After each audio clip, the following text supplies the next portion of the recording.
A última ceia foi pintada aqui há 500 anos, para a reforma da igreja de Santa Maria de Grazier. O ambiente na refeitório se aquieta. Uma longa mesa, um único instante imóvel e uma dúzia de rostos congelados na pintura.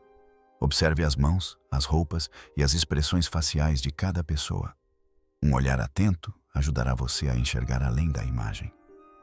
Cientistas utilizaram tomografias, restauradores mapearam os pigmentos e historiadores ajudaram a rastrear seus nomes. Alguns dizem que há um código secreto na pintura. Outros dizem que fatores ambientais e múltiplos reparos criaram as formas. Ao eliminar séculos de tentativas de restauração mal feitas, linhas que antes eram grosseiras e inexpressivas, agora se tornam delicadas e refinadas. Ao final, você saberá qual interpretação se encaixa nas evidências e por quê. Mas aqui está a parte arrepiante. Leonardo não estava apenas pintando um momento religioso. Oculto nas paredes, nos ângulos e no silêncio daquele cômodo, pode estar seu segredo mais perigoso. O que ele realmente estava tentando nos dizer? A sala, o duque e a tarefa. Leonardo da Vinci pintou A Última Ceia na parede de um refeitório em Milão chamado Refectory. A sala pertence ao convento dominicano de Santa Maria delle Grazie. O duque Ludovico Sforza encomendou a Leonardo a pintura entre 1495 e 1498. O duque desejava uma imagem que se adequasse à igreja e ao status de sua corte. O refeitório era um local público onde os monges faziam suas refeições e os visitantes podiam ver a casa do duque e a igreja juntas. O tema combinava com o ambiente. A Última Ceia retrata uma refeição compartilhada e um evento fundamental na história cristã. A obra se encaixava perfeitamente no refeitório, onde as refeições comunitárias aconteciam. Leonardo planejou a cena de forma que a mesa pintada ficasse de frente para a mesa real no cômodo. Essa escolha tornou a imagem parte do cotidiano no refeitório. O painel na parede onde Leonardo trabalhou mede aproximadamente 4,6 x 8,8 metros. A pintura está em frente a uma obra menor, uma crucificação de Giovanni Donato da Montofano. Acima do mural, elementos arquitetônicos e decorações pintadas conectam a obra, a capela e a família esportiva. A localização da obra a inseriu em um espaço de oração, política e ostentação. Leonardo abordou a tarefa com o objetivo de criar uma cena humana. Ele colocou Jesus no centro e organizou os 11 companheiros em 4 grupos distintos. Cada grupo reage com uma expressão diferente. Mãos, cabeças e corpos formam pequenas cenas dentro da imagem principal. A luz das janelas atrás de Jesus ilumina a figura central e é a razão por trás dos gestos ao seu redor. O método escolhido por Leonardo não foi o tradicional afresco de gesso fresco. Ele trabalhou em uma parede seca e selada, utilizando técnicas mistas que lhe permitiram aplicar camadas de tinta lentamente. Essa abordagem possibilitou a criação de bordas suaves, tons de pele mesclados e detalhes sutis. Isso permitiu que Leonardo retrabalhasse os rostos e gestos à medida que avançava. Esse estilo de trabalho lhe dava controle sobre as nuances da expressão, mas também significava que a tinta permanecia na superfície, em vez de penetrar no gesso fresco. A encomenda se encaixava em um programa de construção maior em Milão. Arquitetos como Donato Bramante atuavam na cidade naquela época. A corte ducal apoiava a música, a escultura e novas construções. Leonardo transitava entre a pintura e os estudos científicos enquanto trabalhava para o duque. Sua presença em Santa Maria delle Grazie o integrou a um círculo de artistas, engenheiros e mecenas que transformaram Milão no final do século XV. Leonardo pintava lentamente. Registros mostram que ele dedicava tempo a experimentar poses, refinar o traço das mãos e ajustar detalhes. Ele posicionava as figuras em um banco baixo e utilizava a arquitetura da sala pintada para reproduzir o espaço real. O projeto consiste em uma narrativa equilibrada e um foco sereno em Jesus. A composição e a escala se adequam ao espaço e às necessidades do patrono. A obra exigiu habilidade, imaginação e decisões sobre materiais e espaço. A escolha do tema, o tamanho da parede, o patrono que a encomendou e a relação com o ambiente moldaram o processo criativo de Leonardo. A Última Ceia começou como uma encomenda ligada ao poder e a adoração, e se tornou um teste de novos métodos e design criativo. A obra também uniu arte, fé e a imagem pública do Duque de forma perfeita. Mas eis a reviravolta oculta. O gênio de Leonardo também foi sua maior aposta. O mesmo método que conferiu a última ceia, seu brilho quase mágico, também selaria seu frágil destino. Por quanto tempo tamanha beleza poderia sobreviver? Como Leonardo pintou este quadro e o que o tempo fez com ele? Leonardo utilizou um método lento para a última ceia. Pintou sobre uma parede selada com camadas secas. Misturou óleo e têmpera em vez de trabalhar sobre gesso fresco. Essa escolha permitiu-lhe mesclar tons de pele e suavizar transições. Também lhe possibilitou corrigir rostos e gestos à medida que prosseguia com a obra. Buscava uma luz mais suave e detalhes mais refinados do que um afresco tradicional permitiria. Esse método, porém, causou problemas ao longo do tempo. A tinta permanecia na superfície da parede em vez de penetrar no gesso fresco. A umidade e os sais presentes na parede faziam com que a tinta se soltasse e descascasse. Fumaça, poeira e umidade se acumulavam na superfície. Ao longo dos séculos, as pessoas tentaram reparos utilizando tinta espessa e verniz duro. Esses reparos alteraram a aparência dos rostos e das roupas. Os primeiros restauradores, nos séculos XVI e XVII, fizeram reparos rápidos. Pintaram sobre as áreas danificadas e preencheram buracos. Nos séculos XVIII e XIX, réplicas e cópias circularam, mostrando como as pessoas da época interpretavam a cena. Alguns copistas alteraram gestos ou rostos para se adequarem ao gosto local. Essas cópias, posteriormente, dificultaram a compreensão das escolhas originais de Leonardo. A reconstrução sofreu mais danos no século XX. Durante a Segunda Guerra Mundial, o edifício foi atingido por bombas. Sacos de areia foram empilhados para proteger as obras de arte. Uma abertura na parede próxima à pintura foi feita anteriormente.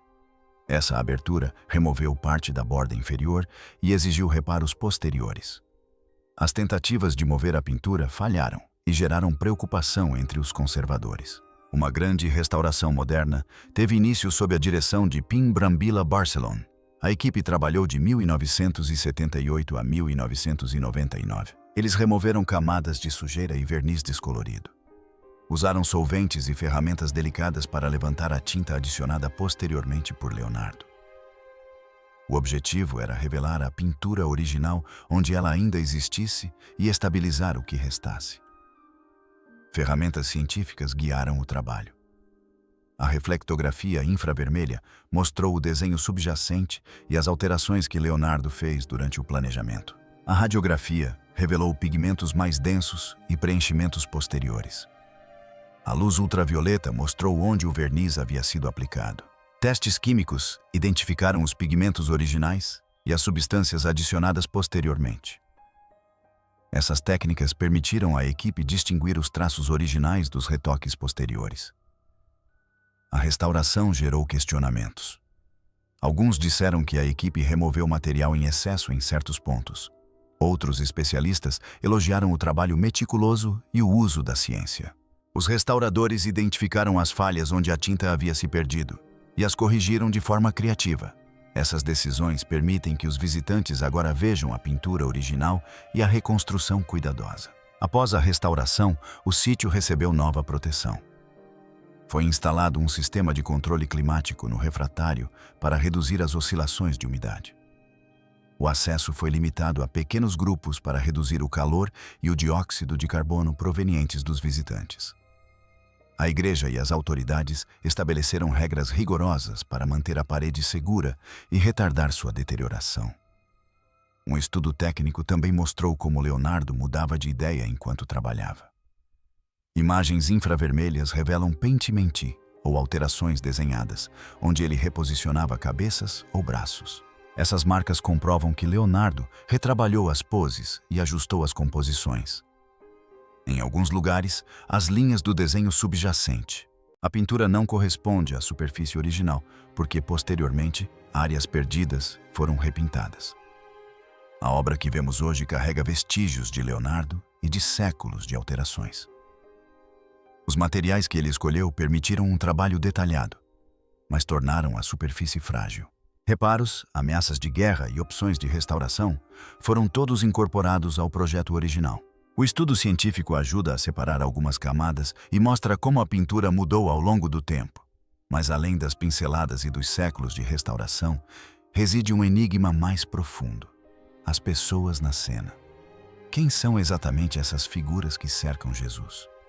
E por que Leonardo as dispôs dessa maneira? Nomes das pessoas que estavam à mesa. A pintura coloca Jesus no centro e mostra 12 companheiros ao seu redor. Cada figura tem um nome e são universalmente conhecidos.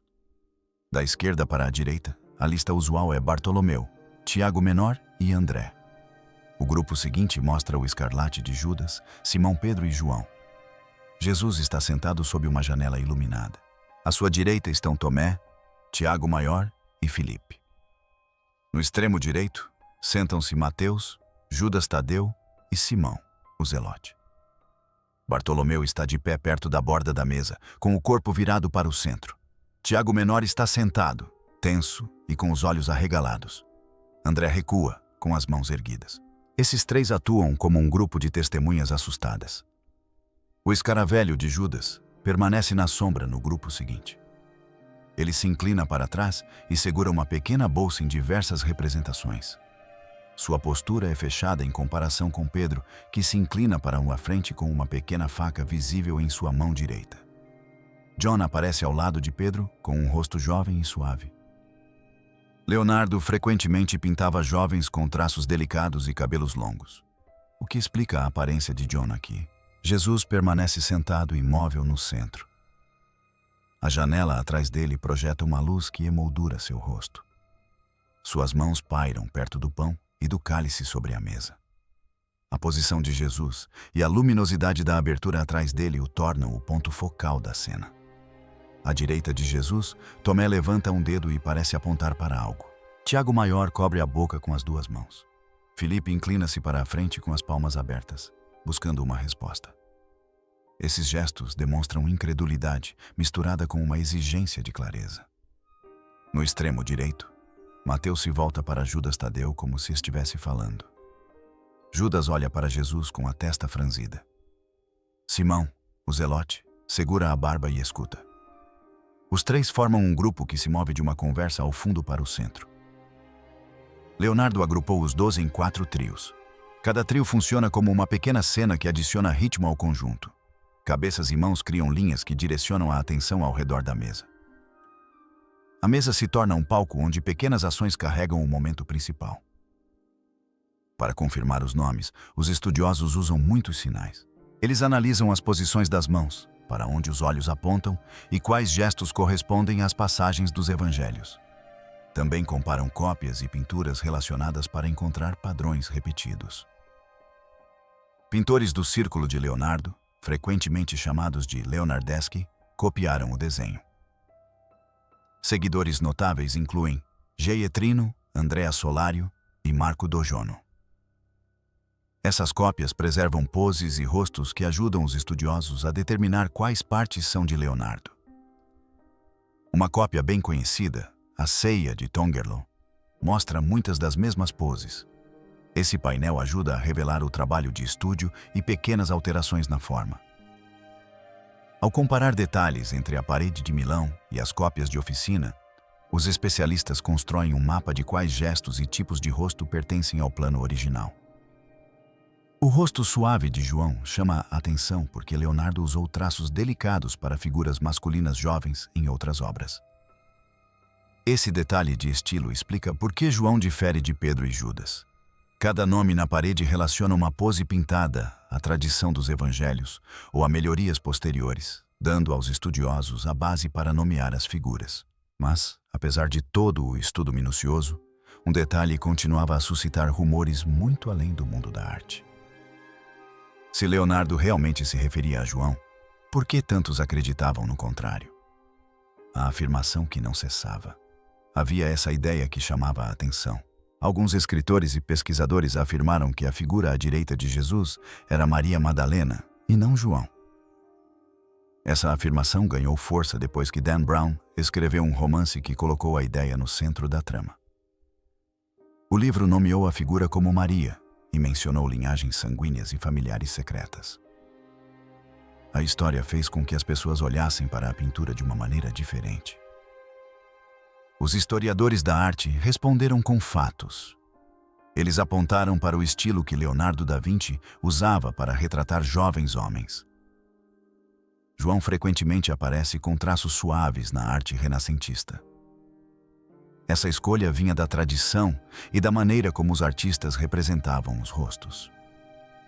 Os estudiosos também analisaram minuciosamente os registros técnicos da pintura. O rosto próximo a Jesus apresenta características consistentes com João, quando comparado a outras obras de Leonardo e a cópias de oficina.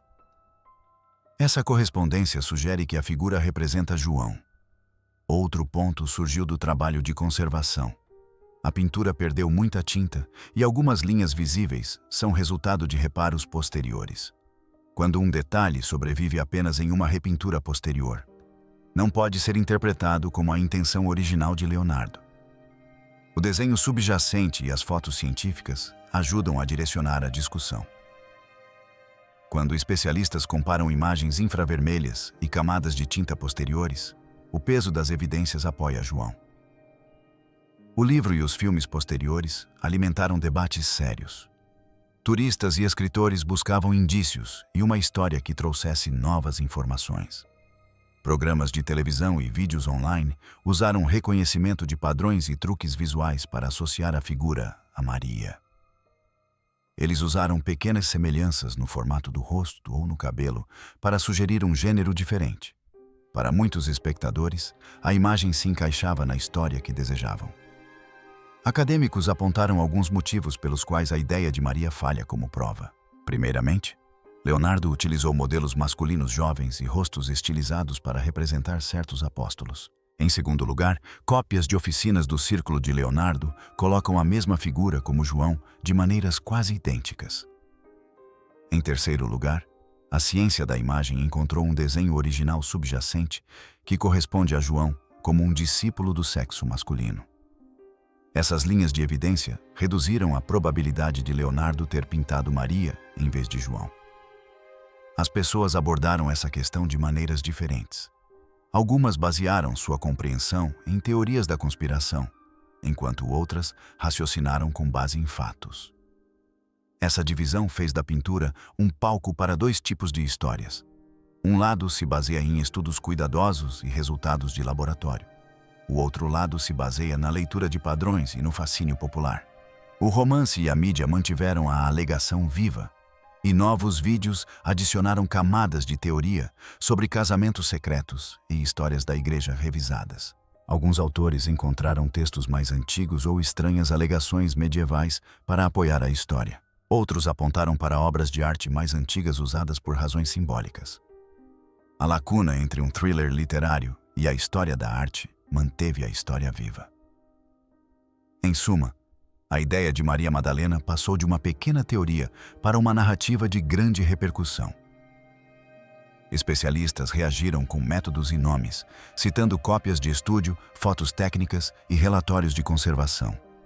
A veracidade das figuras nas pinturas depende de linhas sob a tinta e de documentos estáveis da época. Esses registros favorecem a antiga interpretação de que a figura retratada é João, o apóstolo, e não Maria Madalena.